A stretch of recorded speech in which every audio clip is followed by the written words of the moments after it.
Good afternoon. As a member of the Committee on the Institute for National Affairs, I want to thank you for your attendance this afternoon, and I hope that throughout this week you'll attend a lot of things that we have planned because we feel it's going to be one real fine institute.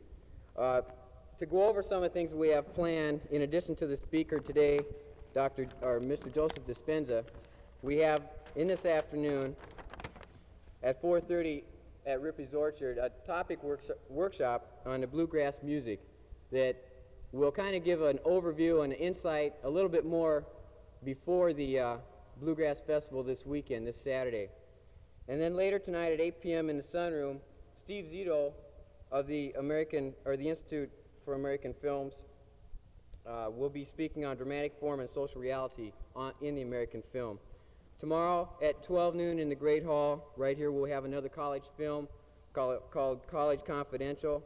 Tomorrow afternoon at 3 p.m. in the gallery, Mary Helen Dunlop will be talking about women's magazines, Frosting the Cupcakes Pink, those big circulation slick ladies magazines tell us how it is to be a woman. And then tomorrow night will be the comic panel, the panel on comics with Stan Lee of Marvel Comics, Arthur Berger, and David Manning White. So those are a few of the things we'll be doing this week, and I hope that you can attend what we have planned because we feel, like I said, it's going to be a good one. Okay. Our speaker for this afternoon is Mr. Joseph Dispenza, currently the Educational Program Manager for the American Film Institute in Washington, D.C.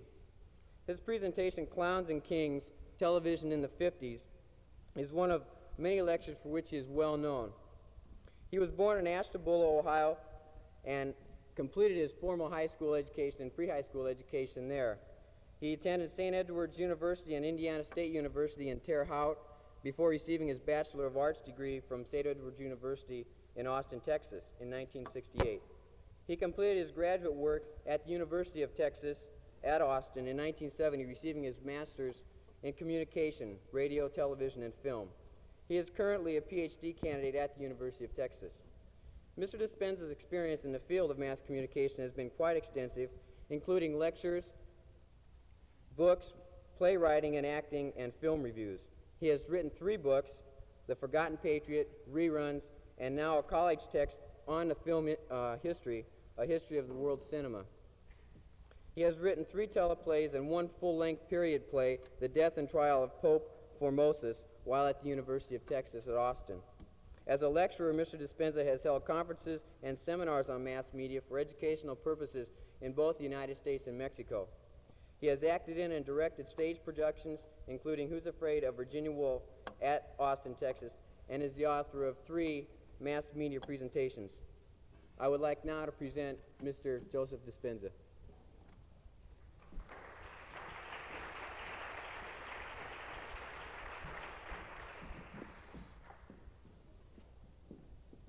Thank you very much for that fine eulogy.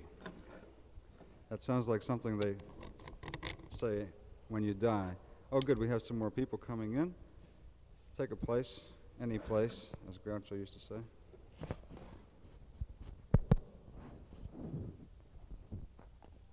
I have a lavalier here. Shall I use a lavalier too? Okay. No.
these are some faces from early television, and this show is about early television.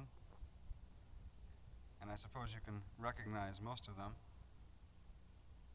In a minute, we'll be talking about each one of them individually.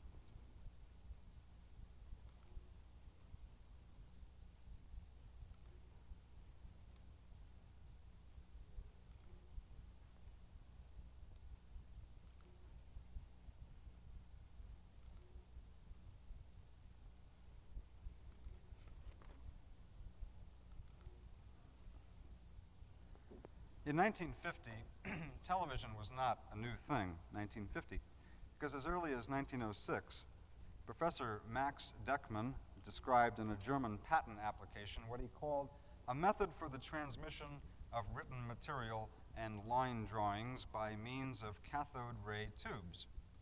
Deckmann was only one of a number of inventors working on the problem of sending an image from one place to another electronically. In 1907 and again in 1911, Professor Boris Rosing, a lecturer at the Technological Institute at St. Petersburg in Russia, applied for British patents on his electric eye. Another early experimenter with cathode ray receiving tubes was a fellow named Philo T. Farnsworth, one of the most comical names in this early history, I guess. He was working in San Francisco in the late 20s and early 30s, and Farnsworth called his receiving tube an oscillite. This is his complete receiving unit as it appeared in 1931. Now, this is a photograph of the picture obtained on the von Arnden receiver. The man responsible for the receiver and the picture was the German inventor Manfred von Arnden. This is the outside of the set, and this is what the inside looked like. By the late 1940s, infant television was able and ready to broadcast to an anxiously waiting potential mass audience. But the history of television really begins with radio. So close your eyes for a second.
To a nation conditioned to almost 2 decades of rather sophisticated radio entertainment came television.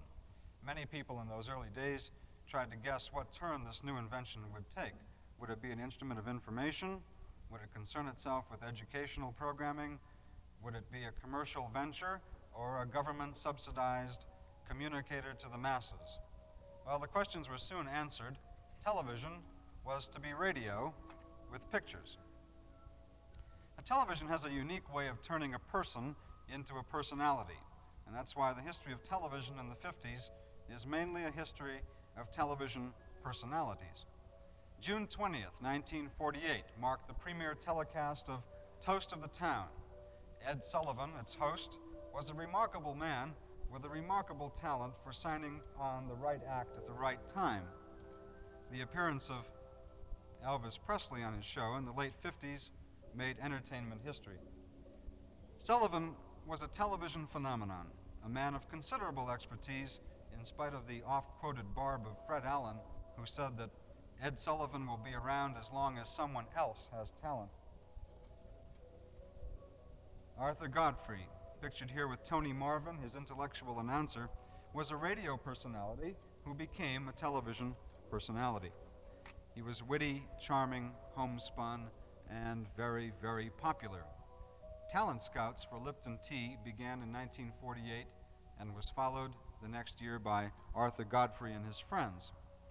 The firing of one of these friends, Julius LaRosa, created reams of good copy for a new breed of gossip columnist.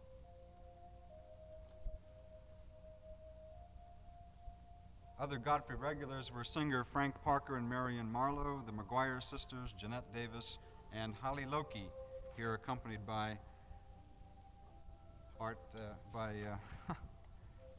Arthur Godfrey on the ukulele. The Gary Moore Show made its television debut in 1950. In 1952, he became the host of I've Got a Secret. Moore appealed to a family audience in a warm and friendly way. His career reached a high point with his nighttime show in the late 50s. His constant companions were Durward Kirby, Denise Lohr, Ken Carson, Marion Lorne, and the young comedian on the end there, Carol Burnett. Art Linkletter's House Party came to television in 1952.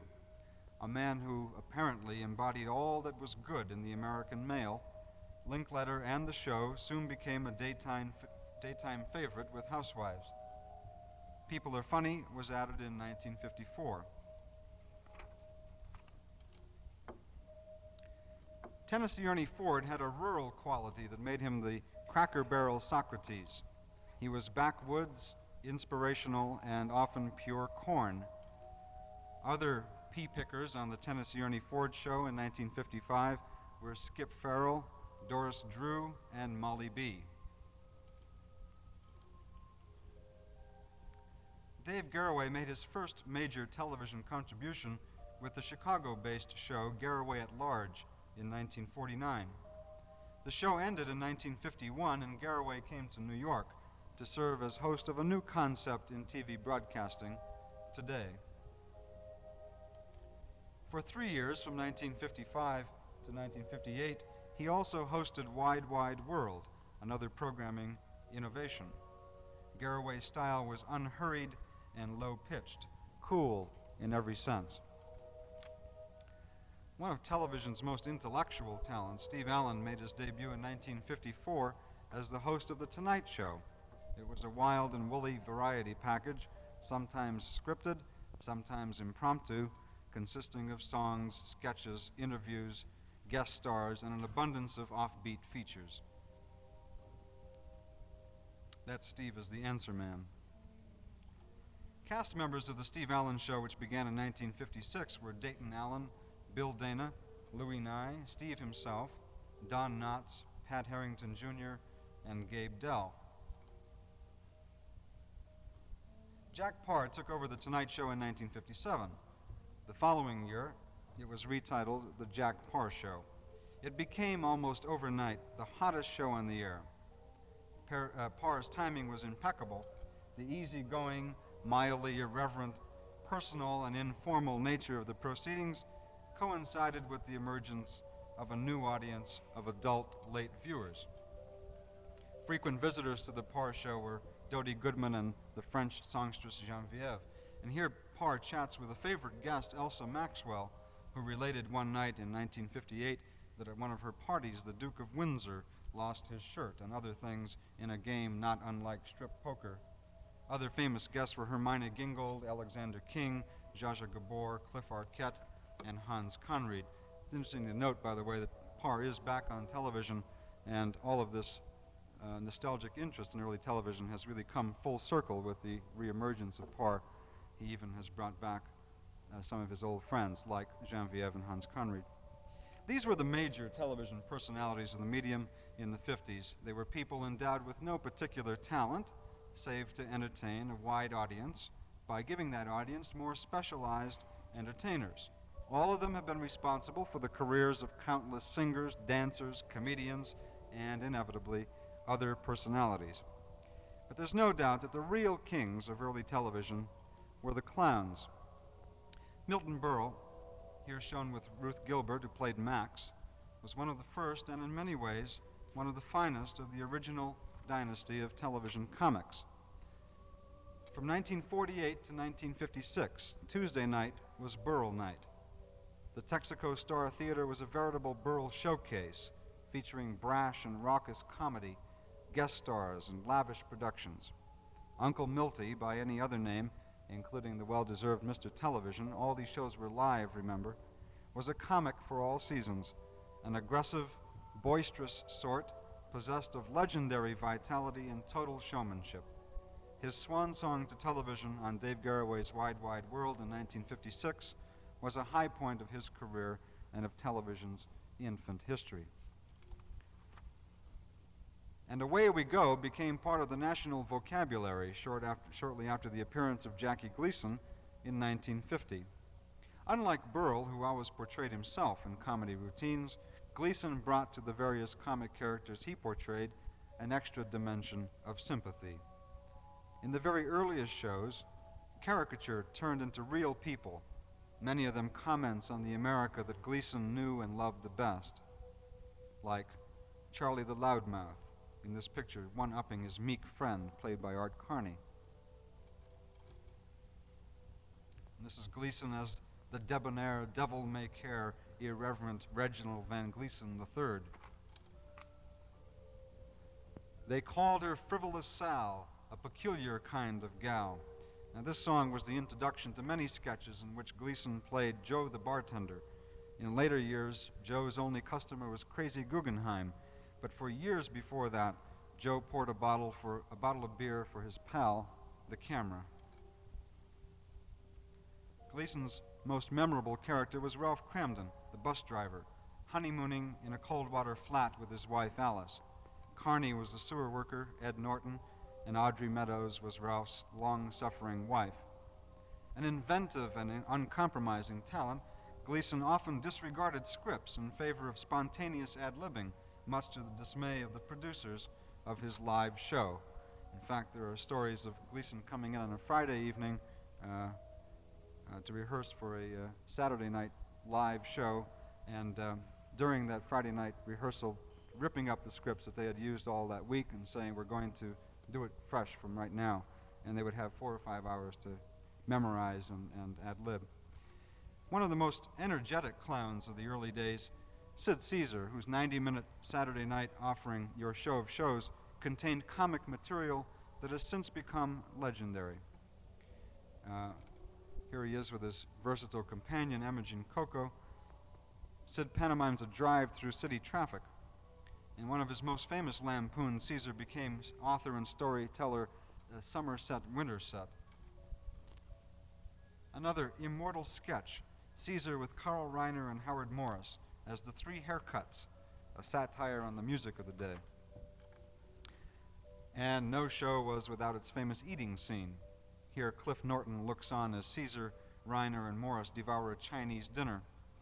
Other famous eating scenes included a free-for-all banquet in one lampoon of Italian operas, and a dinner in which the cast was served flaming Cherry's Jubilee. The flame, of course, refused to go out. On the bench for Your Show of Shows were Giselle McKenzie, Audrey Meadows, Marguerite Piazza, the Hamilton Trio, and the dance team of Bambi Lynn and Rod Alexander. The show remained on the air until the summer of 1954. It's been off 19 years. Red Skelton in his best characterization, Freddie the Freeloader. Red came from the movies and radio to the tube in 1953. The show became a fixture. Skelton's humor was a blend of high comedy and low buffoonery. He was a sensitive mime and a boisterous burlesque comic. He was also one of the few clowns who could get away with laughing at his own jokes and portrayals. His broad physical comedy lent itself well to farcical characterizations, including Clem Cadiddlehopper, here seen with Janice Page. And here's Red with, as the Mean Widow Kid with Jackie Leonard. And other Skelton characters were Cauliflower McPug, the Two Pelicans, Gertrude and Heathcliff, and many, many more, of course. Bob Hope is not simply a comic or a comedian, nor is he merely a television personality. He's a way of life, an entertainer of enduring wit and vitality. The Bob Hope Show first appeared in 1952, a carryover from radio, with the same format and manner, a monologue followed by sketches with guest stars. He is pure show business, a master of the one-liner. The style is California rather than New York. And Hope's career spans many facets of the trade. His work in television includes hosting the dramatic series Chrysler Theater, and of course he, for many years, was the MC of the Academy Awards telecasts. Jack Benny made the switch from radio to television in 1952. He brought with him his familiar entourage, Rochester, Don Wilson, Dennis Day, Mary Livingston, and Mel Blanc. At last, audiences were allowed to see the Maxwell, the underground vault, and the long-abused violin. They could also see the Benny mannerisms, the prancing walk, the hand held to the cheek, and the look of numbed horror as he was beset by life's little tragedies. Here's Benny with Fred McMurray, Tony Martin, Dick Powell, Kirk Douglas, and Dan Daly in a 1954 show which featured the guest stars as musicians.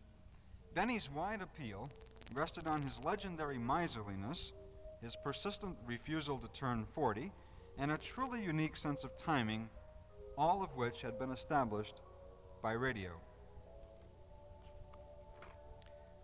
In many ways, the last of the great performers, Jimmy Durante came to television in the early 50s in such shows as the Colgate Comedy Hour, All-Star Review, and Four-Star Review. His own series, the Texaco Star Theater, was before the cameras from 1954 to 1956. His trademark was the big nose, the piano, and a nostalgic vaudevillian style. Here's Durante with his old pal Eddie Jackson clowning it up in one of their old routines. There was in Durante's character a trace of wistful melancholy. On television, it became part of the format, the slow exit, coat slung over his shoulder amid the beams of overhead spots, and the inevitable good night to Mrs. Calabash, wherever she was. Other famous comics, some of them already established in other media, came to television in the early days. From radio, Amos and Andy. From the movies, Bud Abbott and Lou Costello, doing their famous Who's On First routine on an early Colgate Comedy Hour. Eddie Cantor on the same comedy hour from 1950 to 1954. Martha Ray on the All-Star Review prior to starring in her own show from 53 to 57. Alan Young and Ben Blue on the All-Star Review in 1954. Pinky Lee, an ex-burlesque comic whose children's shows were very successful. The more sophisticated comedians thought him unbearable. Red Buttons came to television in 1952 after burlesque and nightclubs. In many ways, he was one of the first of the pure television comedians. His bouts with writers were the talk of the day. There's no accurate tally of the total number of writers who were employed by the show at one time or another, but there were very many. When the Red Buttons show went off the air in 1954, Buttons went to Hollywood. Possibly the most original comic mind in early television was Ernie Kovacs. And with his talented wife, Edie Adams, Kovacs went on national television in 1951. He had his own show in 1955 and 56. Kovacs used television to great advantage in the early routines. In one of them, set in a quiet public library, a copy of Camille coughed when the pages turned. He was a brilliant and creative man whose career was brought to an abrupt halt when he died in an auto accident in 1962. That's Kovacs's Percy Dove tonsils. George Gobel, here pictured with Eddie Fisher, was on his own show in 1954. He was the classic little guy whose familiar sayings like, "Well, I'll be a dirty bird," often became the talk of the town. Now, the kinds of comedy we've been talking about here depended essentially on the talents of a comic personality around which comic situations revolved. Now we'll take a look at the reverse side of the coin, the situation comedy, which in turn created comic personalities. For example, Lucy. I Love Lucy, starring Lucille Ball and her husband Desi Arnaz, went on the air in 1951. It was, simply put, the most popular program in the history of American television. Even today, the Lucy shows are running on television sets somewhere in the world. I Love Lucy was a domestic comedy series in which Miss Ball portrayed the mildly mischievous wife of a band leader, Ricky Ricardo. Next-door neighbors and accomplices in wacky involvements were Fred and Ethel Mertz, played by Vivian Vance and William Frawley. Ricky and Lucy are on the right, by the way. At the height of the show's popularity in 1953, Desiderio Alberto Arnaz IV was born. Ricky Jr., the baby's counterpart, joined the cast at exactly the same time as Lucy's real son was born. That's Desi Jr., by the way, Desi Arnaz Jr. The programs that surrounded the pregnancy of Lucy and the birth of little Ricky were naturally the best of the long-running series. I Remember Mama, based on a play which was based on a book, also made into a film, came to television in 1949 and stayed 8 years. The domestic series about a San Francisco family at the turn of the century starred Peggy Wood as Mama, and for trivia buffs, other regulars in the household were Dagmar, Nels, Katrin, and Papa, not to mention Aunt Yenny and Aunt Trina. Father Knows Best appeared in 1954. It was the saga of the Andersons, the archetypal American family. Robert Young was father, Billy Gray was his son, and Jane Wyatt was mother. Unlike so many other family comedies in which the father was portrayed as a near idiot, Father Knows Best showed its leading character as a mature and responsible parent. The program's humor was incidental to its depiction of middle-class American family life. And here Robert Young celebrates Valentine's Day with a kiss for Kathy. In future years, this series will be of great value for the cultural anthropologist interested in the modes of conduct held up for emulation in the middle of the present century. So important was that it had variations on a theme, and this variation in particular was the Donna Reed Show. There were others, Life with Father, Ozzie and Harriet. Ozzie typically is on the floor. Ricky and David are the laughers.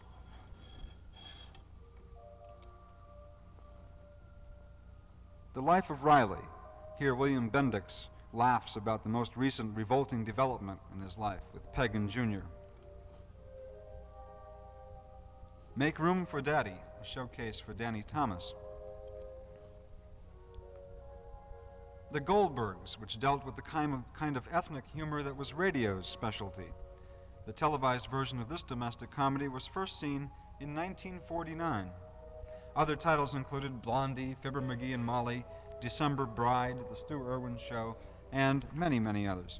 But differing slightly in format was The Burns and Allen Show. Besides George and Gracie, there was son Ronnie and neighbors Blanche and Harry Morton. Now, those were all domestic situation comedies. They all took place in the home. Of the situation comedies that were not centered on the home or the family, Mr. Peepers ranks very high. Wally Cox as Peepers taught at Jefferson Junior High, with Tony Randall as Harvey Westcott. The show was on the air from 1952 to 55. Marion Lorne and Patricia Benoit completed the regular cast. Our Miss Brooks, another school show with Eve Arden in the title role. Here she is with Gail Gordon as the principal, Osgood Conklin. Phil Silvers as Sergeant Bilko, Army organizer and con man. The show was originally titled You'll Never Get Rich, and later The Phil Silvers Show. From 1955 to 59, Bilko's ingenious money-making schemes delighted millions. And a very popular member of the cast was Doberman. Topper, with Leo G. Carroll in the title role, made its debut in 1953 and was the forerunner of the many spirits and non-humans who materialized in the following years. Cosmo Topper's wife was Henrietta, and the two ghosts, George and Marion, or as Cosmo would say, George and Median, were the owners of Neil, a liquor-loving St. Bernard. Peter Lawford was Dear Phoebe in this mid-50s spoof of newspaper advice columns. Marcia Henderson co-starred, and the connoisseur will remember that the theme song for Dear Phoebe was Love is Sweeping the Country. In Private Secretary, Ann Southern as Susie McNamara helped to run a theatrical agency. The show was first telecast in 1954. Mr. Sands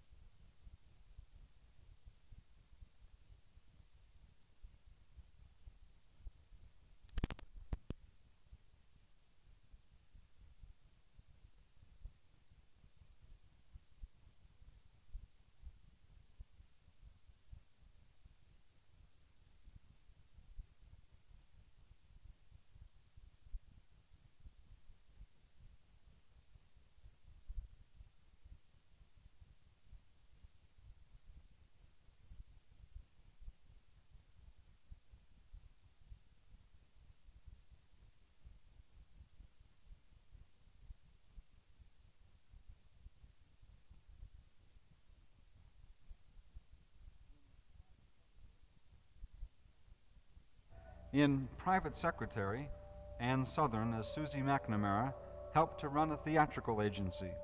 The show was first telecast in 1954. Mr. Sands also employed Vi as Susie's receptionist, you remember? Until 1954, spectacular was a perfectly respectable adjective. In that year, however, it was transformed into a noun and put to use to identify a new television phenomenon, the lavish extravaganza, which began with increasing frequency to appear all over the television schedule in place of regularly scheduled programs. Probably the first of all of these spectaculars was a Hope Crosby telethon with an all-star cast. And then, on June 15, 1953, Mary Martin and Ethel Merman sang a duet which proved to be one of television's most memorable events. The show was a lavish anniversary celebration produced by Leland Hayward and telecast simultaneously on CBS and NBC. It was the Ford 50th anniversary show, and some of the guests were Marian Anderson, Amos and Andy, Oscar Hammerstein, Howard Lindsay, Edward R. Murrow, and Ollie the Dragon. That first year, some of the spectaculars were named Satins and Spurs, produced by Max Liebman and starring Betty Hutton, Babes in Toyland with Jackie Leonard, Wally Cox, Dennis Day, and Dave Garroway, and inevitably the General Foods 25th anniversary show, which included scenes from the popular musical The King and I. But most spectacular of all the 1955 spectaculars was Peter Pan. It was originally telecast on March 7th, 1955, and repeated several times afterwards. Mary Martin was Peter, and Cyril Ritchard was Captain Hook. Other titles that year were High Button Shoes, Marco Polo, The Bachelor, and a Victor Borge one-man show. In 1956, CBS tried something new, a television screening of the children's classic, The Wizard of Oz. Since 1956, it has been rerun almost annually. The highlight of the next year's spectaculars, 1957, was Cinderella, an original television musical by Rodgers and Hammerstein, broadcast live with Julie Andrews. The cast was lively with the talents of Howard Lindsay, Ilka Chase, Kay Ballard, and Edie Adams.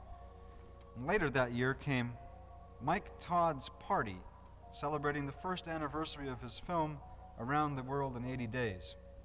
It It was one of the largest fiascos in the history of television. It's in Madison Square Garden, by the way.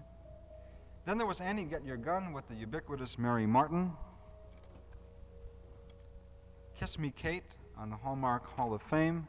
And an unusual program, Art Carney Meets Peter and the Wolf, with Art and the Bill Baird Marionettes. And many, many more before spectaculars became specials. Among the last spectacular was a 2-hour salute to the 50s, titled The Fabulous 50s. The show was nostalgic and lavish and contained a simulated rehearsal of My Fair Lady with Rex Harrison and Julie Andrews. Other cast members were Jackie Gleason, Dick Van Dyke, Nichols and May, Comden and Green, all these wonderful names from the 50s, Shelley Berman, Susie Parker, Eric Severide, and as the host, Henry Fonda. Now in 1956, cowboys began to gallop furiously across the television screen. Here's a representative sample.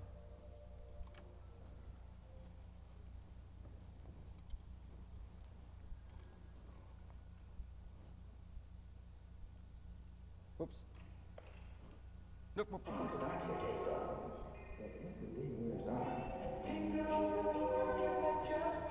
Take a commercial break.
Presenting a few things that drive you up the wall.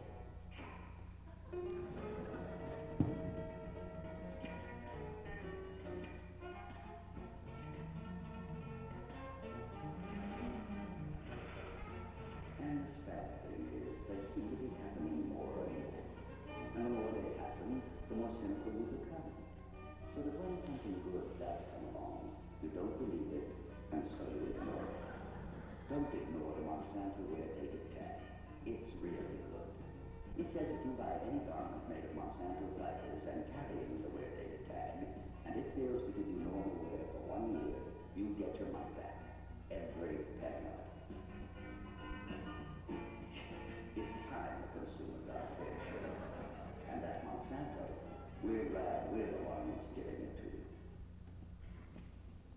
Unfortunately, the commercials in the 50s weren't as good as those, and they weren't in color, you'll remember. We have the slides on? There we go. Okay, fine. That's the first one?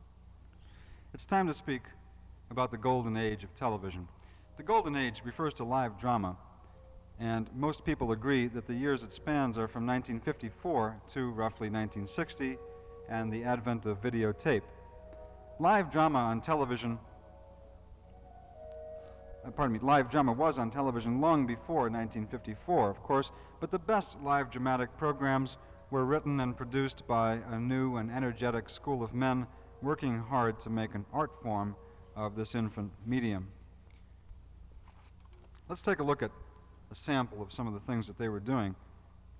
During the week of November 19th, 1955, one could watch The Caine Mutiny Court-Martial with Lloyd Nolan and Barry Sullivan, The Devil's Disciple with Maurice Evans, Ralph Bellamy, Teresa Wright, and Dennis King, She Stoops to Conquer with Michael Redgrave, Hermina Gingold, and Fritz Weaver, 2 original dramas by Rod Serling, and 6 other live plays starring Ava Gabor, Tony Randall, Elizabeth Montgomery, Don Murray, Geraldine Fitzgerald, Tom Ewell, Lorne Green, and many others.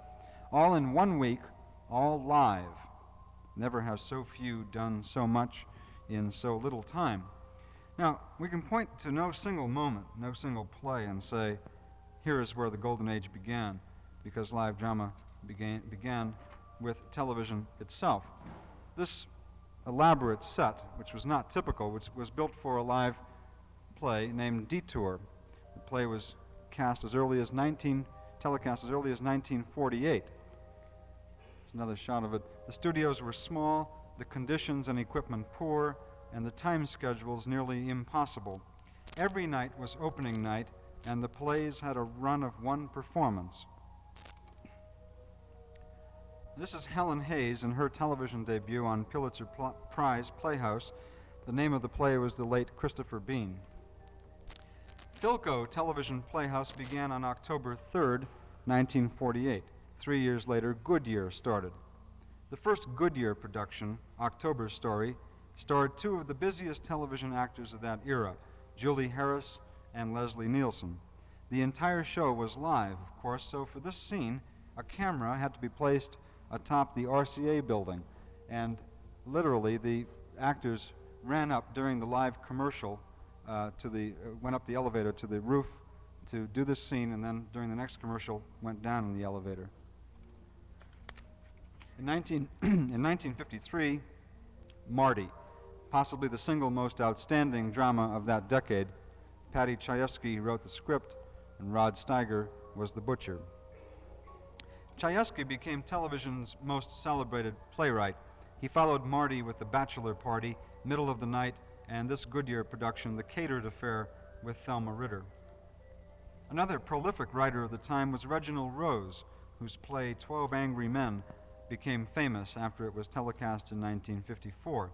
Among the jurors were Franchot Tone, Robert Cummings, and Edward Arnold.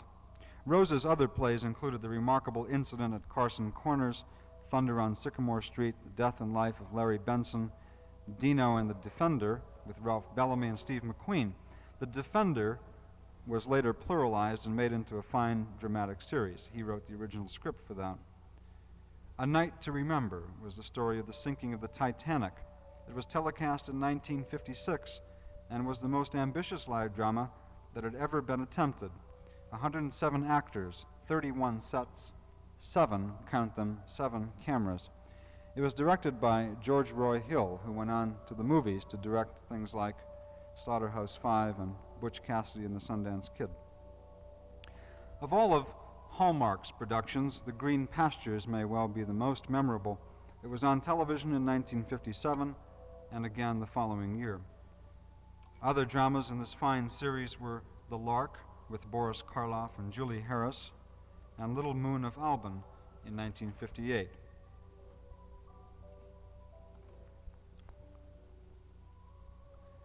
Look again, it's Jack Lemmon as John Wilkes Booth in The Day Lincoln Was Shot. Other cast members included Charles Laughton, Lillian Gish, and inevitably Raymond Massey. The Great Sebastians were Alfred Lunt and Lynn Fontaine on a producer's showcase in 1957. On the Ford Star Jubilee in 1956, Betty Grable and Orson Welles in the Heck MacArthur farce, The 20th Century. The Skin of Our Teeth on Color Spread in 1955 featured Helen Hayes, Helen Halliday, George Abbott, and Mary Martin. What did Leonard Bernstein, Agnes DeMille, Gene Kelly, Frank Lloyd Wright, Joseph Welch, Nichols and May, William Saroyan, Peter Ustinov, and George C. Scott all have in common? They all appeared in Omnibus, or on Omnibus, which began in 1952. Alistair Cook was the host. It's a live show. One of its best achievements was Mr. Lincoln with Royal Dano in a screenplay by James Agee. Lee J. Cobb as Don Quixote and Cervantes on a DuPont Show of the Month in 1959. The hit musical Man of La Mancha was adapted from this television script. John Frankenheimer directed Ingrid Bergman's television debut in The Turn of the Screw on Ford's Star Time in 1959. 10 days later came The Moon and Sixpence. Robert Mulligan directed a cast that included Laurence Olivier, Judith Anderson, Hume Cronyn, Jessica Tandy, Geraldine Fitzgerald, and Cyril Cusack. John Neville as Hamlet on a DuPont Show of the Month. A 3-hour telecast of Laurence Olivier's Richard III was presented as a special program on Wide Wide World in 1956. Grace Kelly appeared in one episode of Suspense. In 1958, Wonderful Town with Rosalind Russell and Sidney Chaplin. Mickey Rooney played in Eddie, a one-character drama on Alcoa Theater in 1958. Live drama also appeared in the afternoon. Matinee Theater was the afternoon television show, and it was on for about an hour and expanded then to an hour and a half. The king of all the live dramatic programs, this, by the way, is Agnes Moorehead in a play called Graybeards and Witches. The king of all the live dramatic programs was Playhouse 90, television's most ambitious undertaking, a series of weekly 90-minute dramas with the best casts, writers, directors, and producers that a high budget could buy. In its 5 years on the air, it produced some of television's most unforgettable dramas. Some of them were The Helen Morgan Story with Polly Bergen, The Days of Wine and Roses with Charles Bickford, Piper Laurie, and Cliff Robertson, The Time of Your Life with Betsy Palmer and Jackie Gleason,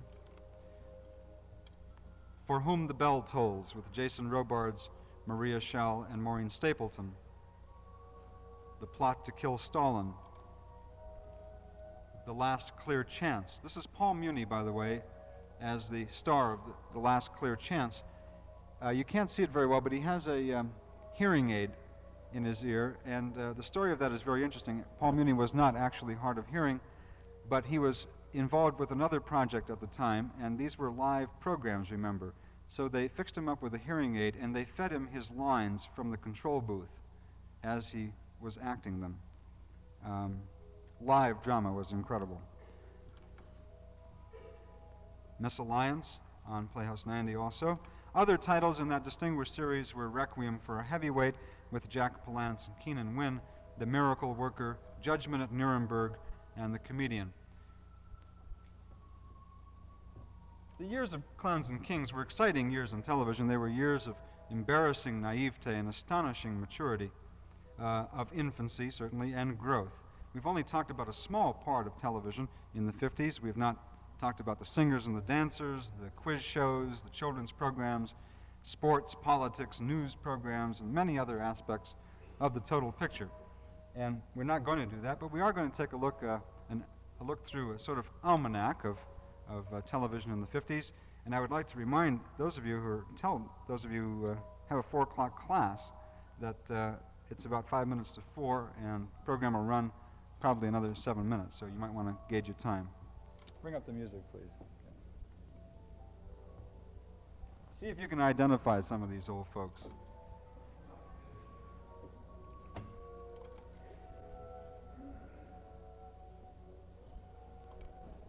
Bring the music up.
Okay, good.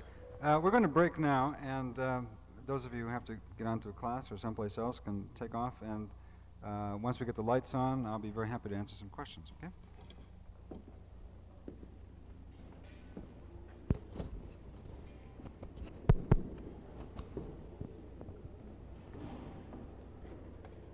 You get the lights on? Yeah. I unscrewed that bulb back there. What is that? I unscrewed this bulb. How's that? Perfect timing, huh? Yeah. Exactly an hour?